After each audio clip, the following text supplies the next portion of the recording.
Nagpaluto talaga ako ng tinola para sa'yo. It's a 300-year-old Filipino dish na nabanggit pa sa mga obra ni Gat Jose Rizal.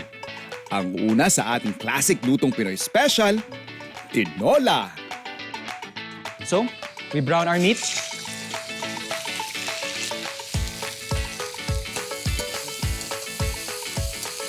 Lagay din natin yung tipak natin ng luya.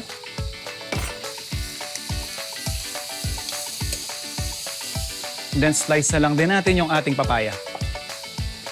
Ito kung hindi nyo trip, sa akin naman nilagay ko lang to just to give a different flavor and more for presentation, yung ating red bell pepper. So once na na-sear na natin yung ating pato or bibe, ito na yung ating stock. Timplahan natin ng patis. And yung ating tanglad. So pakukuluin lang natin to on medium heat. Actually more of simmer.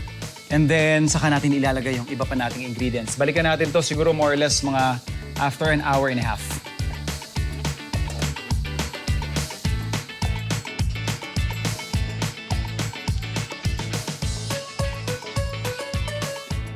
So ito na. Check natin yung laman ng ating pato. Yan o. Ayun, nahulog na. Literal. Falling off the bones, baby. Pwede na tayo maglagay ng ating papaya. And then, sasabay na natin dito yung bule or patani.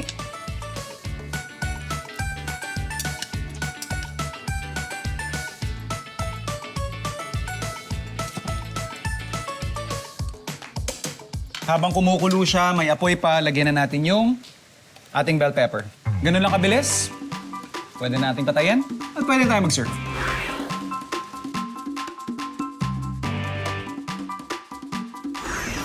Oras na para sa isa na namang edition ng Fresh Farm Facts. This week, ang mga food explorers naman ang bibigyan ko ng pagkakataon na magbahagi ng kanilang tips. Paano nga ba sila nagtitipid sa panahon ng krisis? Si Marizelski Fernandez ay nagda-diet para makatipid. Less kanin at more protein. Si Kit Carpio ay gumagamit ng induction stove sa pagluluto para makatipid sa gas. Para kay paring Raisin Reyes, kung possible, isang lutuan na pang maramihan ang diskarte niya.